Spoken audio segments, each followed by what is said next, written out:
جنگیر مددی دیزاینرکی گنج ji Rojhilatê Kurdistanê ye.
I would like to thank all of you for being here tonight. And this is a very exciting evening for us. This is going to be our first product launch. جهانگیر مددی دیزاینرکی گنج ji Rojhilatê Kurdistanê ye. Cihangîr xelata nûsaziyê ya 2010 ji destê Padîşahê Swêdê Carl Gustavê Şanzdan wergirt.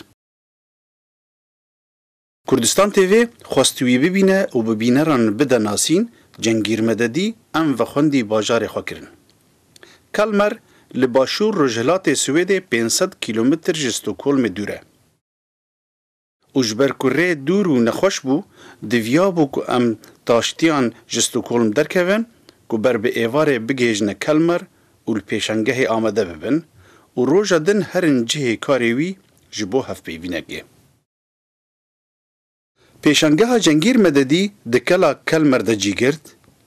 û wê êvarê kela Kelmer bû navenda rojnamevanan û siyasetmedaran berpirsên kompanyayên Swêdî li bî wî bajarî û her wiha şaredarê Kelmer. Sewiya mêvanan diyar dikir ku Cihangîr Mededî û kampanya wî gelekî girîngin ji ekonomiya bajarê Kelmer re. Ji ber ku Cihangîr Mededî bazara Amerîka bi gelemperî û bi taybet bazara New York ji xwe re kiribû armanc, mêvanê wî herî girîng yê pêşangehê balyozê Amerîka li Swêdê Matthew Barzun bû. Cihangîr Mededî kî ye? Cihangîr bi xwe dibêje ku ji ber şerê Iraq û Îranê bi malbata xwe re wek zarokekî di salî bû penaber li kampeka penaberan li Iraqê. 13 salî ew bi malbata xwe re li Swêd bicîbûn. Bavê Cihangîr Mededî ji binemala İlyasî ye, ew binemaleke naskirî ye li Rojhilatê Kurdistanê. Dayika wî Mededî ye. Cihangîr Mededî ji xwe re paşnavê Mededî hilbijart ji ber ku mûzîka wî navî bi Cihangîr ciwantir e. Dîsaynên Cihangîr Mededî li gelek welatan têne firotin û bazara berhemên wî ferettir û ferettir dibe. Malbata Cihangîr Mededî şahnaziya xwe nîşan dan ku kurê wan bi navûbang bûye û dê li ser ekrana Kurdistan TV derkeve. Piştî ku me amadekariyên vê programê xelas kiribûn, keça Padîşahê Swêdê Prinsesa Victoria û mêrê wê Prins Daniel bi mîvandarî çûbûne cihê karê Cihangîr Mededî û me jî dixwest ev wêne li gel programê ve. Temaşevanên hêja, em mîvanê biraderekî ne ji dayîk bû bavê xwe nedît. Heta temenê wî bû 2 sal jê re digotin tu Îranî. Lê heqê te tune til vê derê bijî. Heta temenê wî bû 13 sal jê re digotin tu Iraqî, lê heqê te tune til vir jî bijî. 13 salî hate Swêd,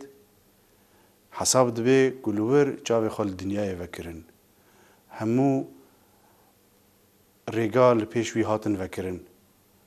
بخوناسی کرده ام هیرو میوان برادرکی آفردارن میوان برادرکی دیزاینرن که گاو بگاو سرکت و چو قادا ناو نتوی ده بالوز امریکا لسوید میوانی بیبو شیف شارداریا کالمر میوانی بیبو ام استکهلم هاتن وی باجار بچوک 500 کیلومتر الباشور روجلات استکهلم که ام کاک جنگیر مددی ببینن و وی هف پیوین هان القلبی بکن و بدن ناس کرن روج باش کاک جنگیر روج باش يعني اف رياهانة دورو دريج جي ايراني تا عراقي تا سويد حتى كو تجيشتي ودري تبي حساي كنت نا عراقي نا ايراني انت كردستاني درسته هست تشي جبر في رياهانة برلوك بيم خوشك سباسي كردستان تي بكم سباسي وجه بكم ك زحمة كشوات وميرا سباس هستي من بأم سفري دريجة من علي تا كامبكي عراق تا لا كامبكي عراق تا سويد زور قورس وقت که العراق بوين با کدایکم اصلا نه یلا كايش بكين یا بیان خوشه که میشه میشین مدرسه كان مهم بو آینده پیوسته هی میشه وجوری ادامه من داب مدرسه در زمان خون لوی وقتی کش بلوی که بین بسوید یعنی مدرسه کش اون باش نبو همیشه زور بی کتابه کن در بی روزگان لباره رژیم صدام بو رژیم عراق بو لبیر مکه وقتی هات مسوید تماشای ام گلوبی دنیام کرد الأول لرسم قديم فربيم عجيبو بويك حمي بل ورسين زرات بوسويد بيم وان بيبو ك گلوبی دنیا پان بو تخت بو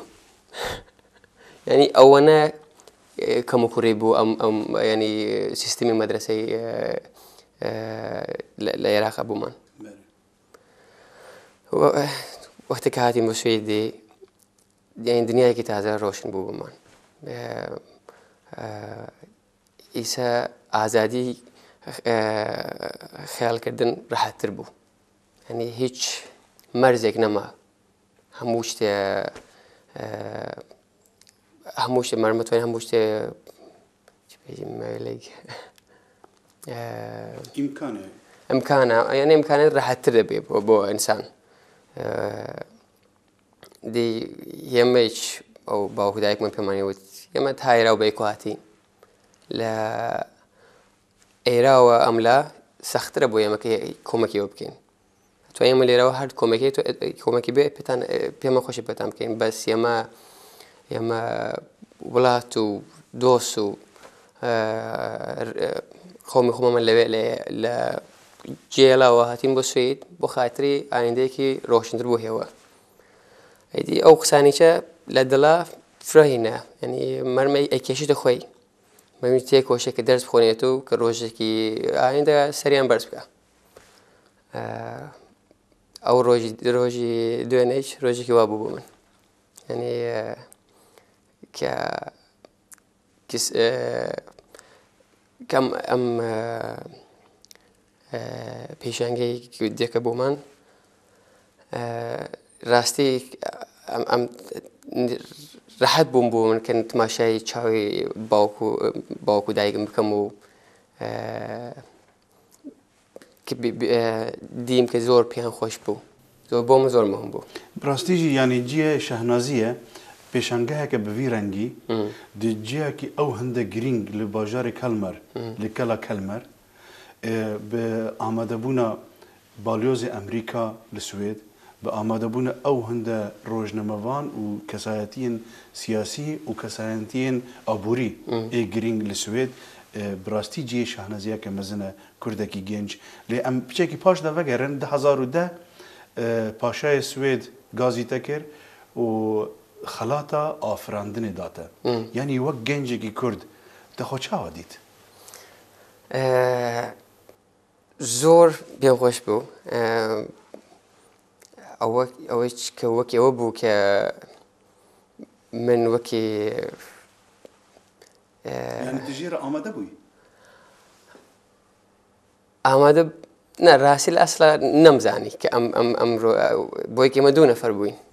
یا من ئەم وردەوە یا ئەو کابرای ئێرانیەی وردەوە ئەویش کەمپێک و بۆ خۆی لە بینی من و ئەو کابرای ئێرانیە هەر وەختێک کە ناوی منیان وت زۆر زۆر خۆشحاڵ بووم وەکی دنیایەکی تازە ڕۆشن بوو من دووارە ئەویش فرە بەم بۆ خۆم و خانوادەی گەورەم یعنی سەختە کە باسیکە یعنی ئەحسایی چۆن بوو یعنی ئەم ئەو خۆشەویستێکە حاڵیەکە لە وەختێکا زۆر سەختە ینی بەشی کەیت باسی بکەیت کاک جانگیر ینی خەبات لەسەر کاری دیزاین وەختە بچووک بژیتە تشتێکی وەلی چێ دکرد یان وێداوی هاتە سەریتە ینی هەمووی لە ئەوە شروع کە وەختی هاتی ناوی کەمپەکە عێراق کە لە بیرم تێ ئەوەی کە باوکم و دایکم و ینی قەومەکانم هەموویان وەختی بە خوڵ و ئاو بە بێڵ و بە دەست خانوویان دروست کرد هەوشیان دروستە کرد ینی وەکی بێژی مۆتۆرێکی ژیانیان دروستە کرد لە هیچۆ ئەوە بۆ من زۆر گرنگ بوو کە فێر بووم لێی وەکی بێژی ئینسپیرەخۆنێکی زۆر گەورە بوو بۆ من دوایەوە وەختێکی مەرم شتێکی وا وێنێ کە وێنێکە بۆ ڕۆژێکی ئەمڕۆ زۆر مهم بۆ من لە بیرمە کە ئەو بۆ مناڵی مشکلەی مشکمان بوو مشک هەر بە قوتوو بە تەل ئەو تەڵەیەکم دروستە کرد ینی ئەم مشکێ ینی ئەگرت بگرن ئۆکێ ینی مشکەکەشی هیندی زامدار نابوو ینی بۆ جۆرە هەر لەو ئاوایی خۆمان لە ئەلیاسیەکە ینی چەندانە قوتویەکم دروستە کرد ئەمدا بە قەومەکانم کاریە کرد ئەوەیەکێکیان بوو ئەوەکەیشانەوە بوو کە ینی ئەگەر ئیسە شتێک بواە لە ماڵەکە بۆ هەمیشە پێم خۆشی کە بەدەست کار بکەم ینی بە چەکوش و بە بزمار ئەوە شتێکی بووە کە باوکو دایکم هەمیشە ینی لە اختیارمان بۆ شتانە پیان خۆش و بەێ کاک جانگیریانی کورد دەبێژن ماسی لە ناو دەریای گەورە دەریای مەزن دەبن بەستە لەوێ دەرێ زانینگەها خۆ خلاص کرد خوێندنەخوا تلڤێ دەرێ خلاص کرد و هەر تلڤرژی مای و تلڤر مەزن بوویتی یعنی تو نەچوی ستۆکۆڵم یان نەچوی پاریس و نیویۆرک چما ئەوەڵێنەکەیان ئەوسانی کە خانوادەی من هەلێرایە خانوادەی من بۆ من فرەفرەمەوەمە ئێمە خانوادەی زۆر گەورەین ئەو ینی ئەگەر بە ئەوانیش دوای نیسم لێران نەبوو ئەوان ینی زەحمەتێن کێشاوە دەسێمەوە کێمە گەورە بووین سێکێمەش گەورە بووین دنیا لەژێر دەستمانە حەق نییە ینی دروست نییە کە ئێمە بچینەوە ینی ڕابکەین وەفاداری تاریخی خۆی بن پێم خۆشە کە بێنم باوک دایکی من وەختە پیرەون پێم خۆشی بیانمێنم پێم ینی بۆ من مهمە کە لەگەڵیان بوو دوایەوە ئەگەر ئیسا ئەتوانم بچم لە نیویۆرکە ستودیۆ لە نێوەک واز بکەم لە هەر شوێنە دنیا بێژی ئەتوانم کارم بۆ بێ یاری بچم داوام بۆ بەکارەکەم بەس بۆ ئەوەی کە نایکەم ئەو لەنەوەسانی بۆ خاتری خانوادەکەم دوومێنەوەسانی کە ئەو تەختانە ئەو پرۆدوکتانە من دروستەکەم زۆر بە قودرەتن ینی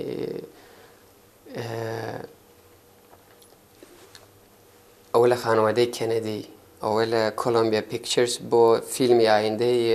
مێن ئین بلاک سێ أو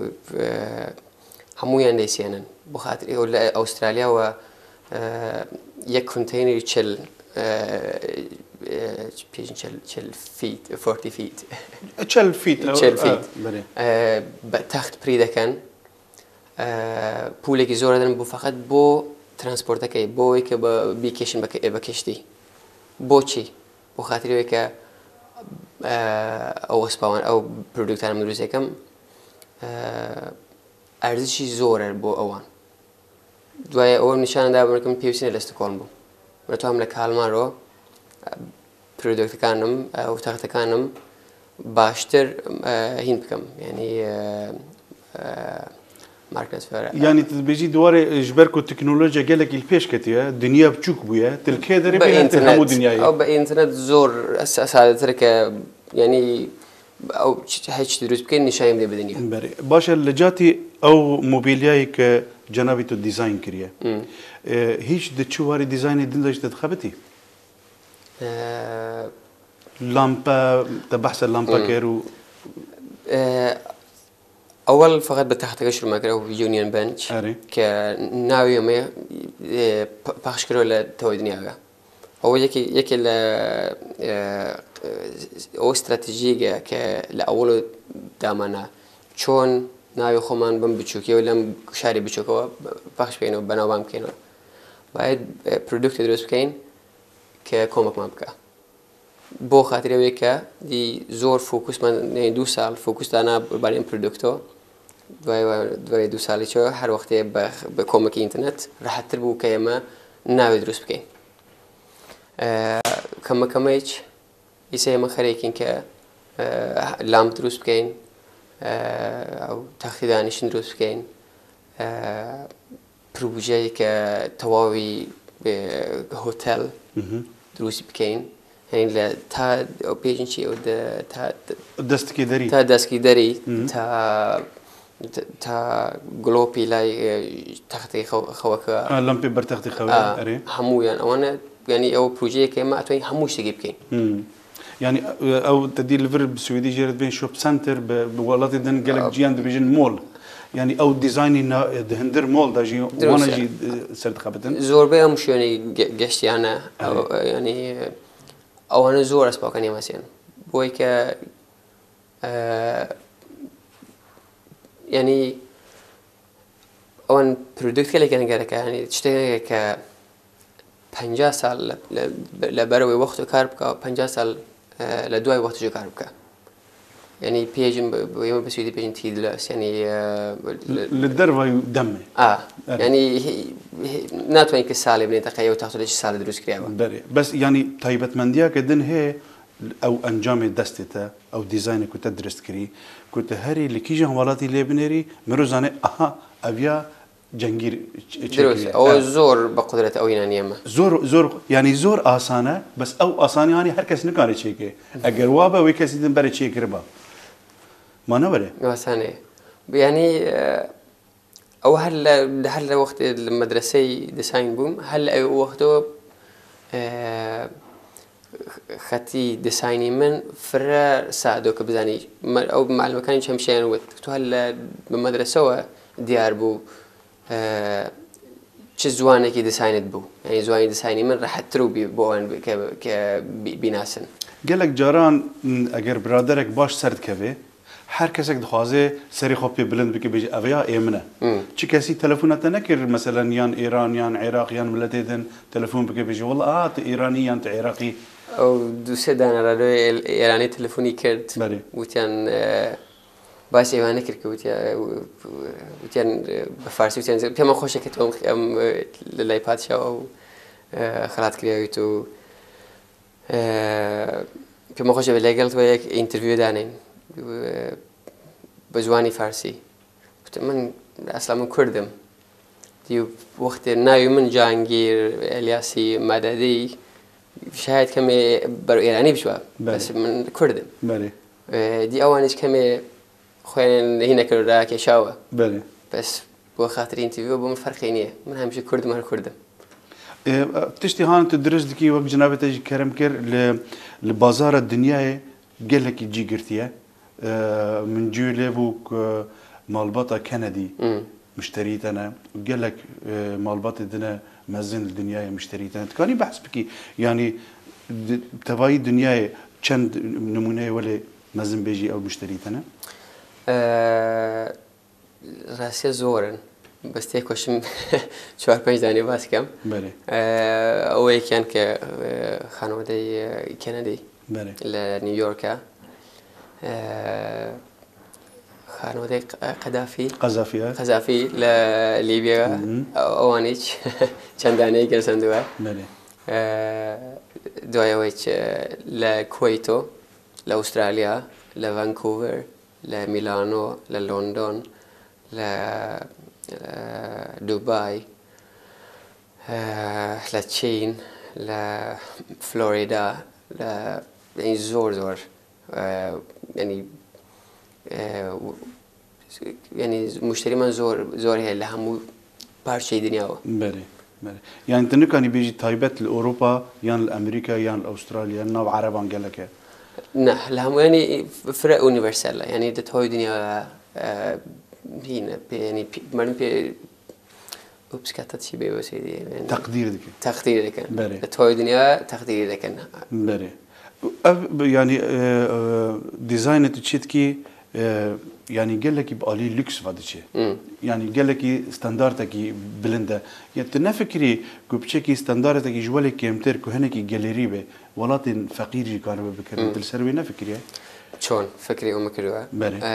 بس كي شركتك بتشوكي من اول يعني الاول ولا هيك دروس ما كروه مهمه ك يعني استراتيجيكي تكتيكي تكتيك ما بيت ك بتوين بزوق بيه بگرین وقتی پی مانگردو بازو من بوله باری بازو اکونومی راحت ترک چطوری که هر زنده درست بکن امروز یه تحت کن من زو يعني قيمته كيش الأصل زور جرانية أجر بيري وبكنو كيما للسويدة دروسية كين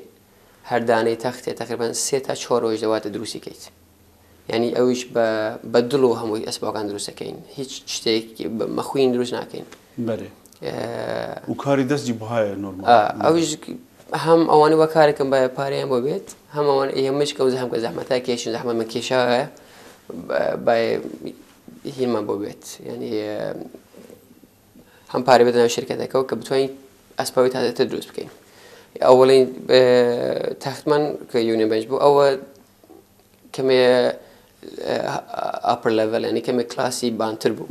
برنامج أسبوعي كولكشن دومان كشوار بارشة تحته كبيكو توين بيتيكو أو كم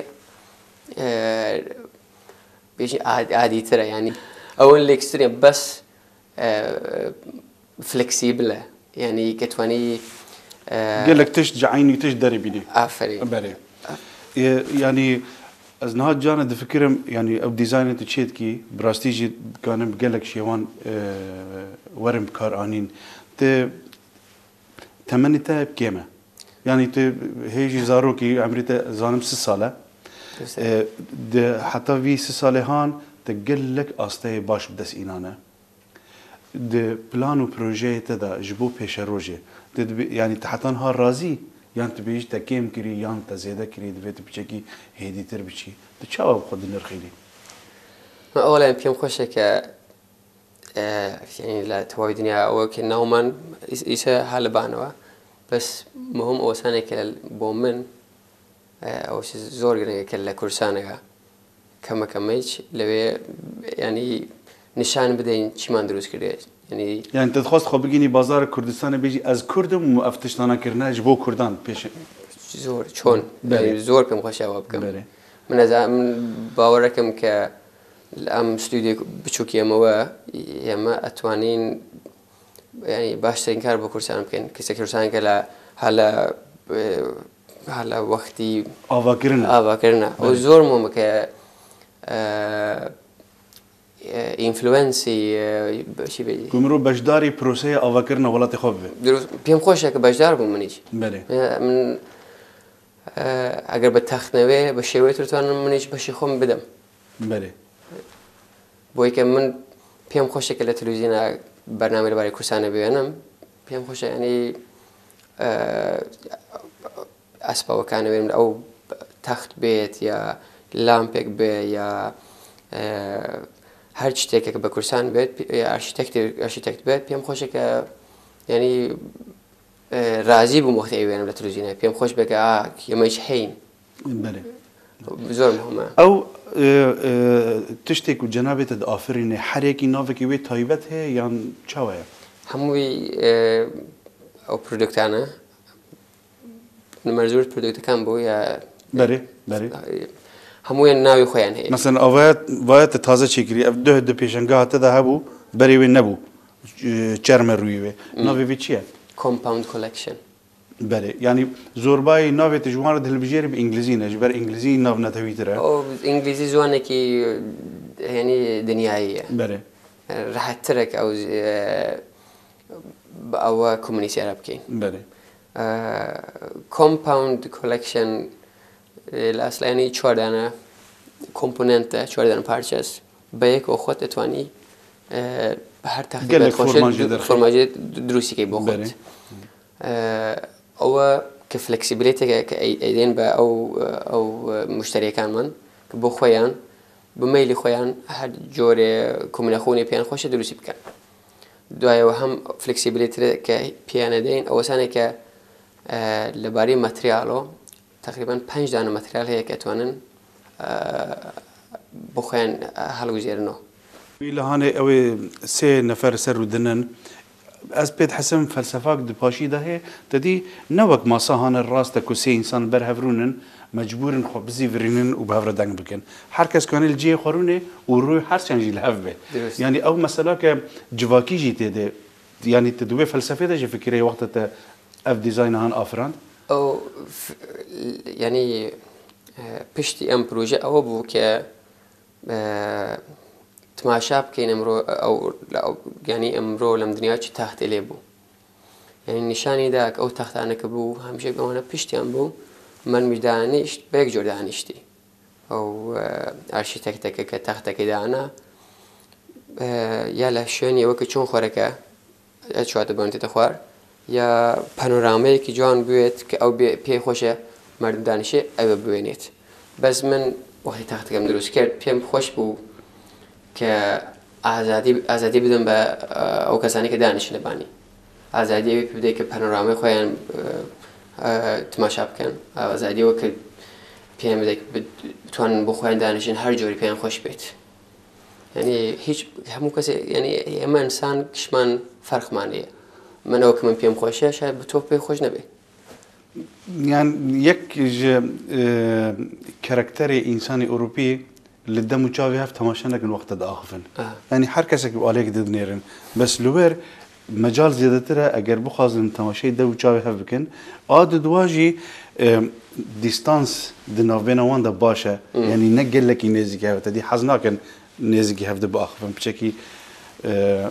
مەجال دناوبێنەواندا هەبێ حتا بە ئاخفن ینی حەسابی وێ مەسەلەیژی بووە جەنابێتە دۆ پێشەنگەهێدا پێشەنگەهێکە گەلێکی سەرکەفتی بوو جێ شاهنەزیە ما هات هەنێکی وێنەیە وێژی گرتن کولێکشنەکە نە کولکسیۆنێک پێشکەش کرد بۆ خەڵک ببینێ و پێشە ڕۆژدا بکردن گاوا پشتی وێ چییە؟ ئیسە گاوی پشتی ئەوە ئەوەسانێک کە بەتەواوی ینی فقط دوێکە دوێنە لە کاڵمارەکە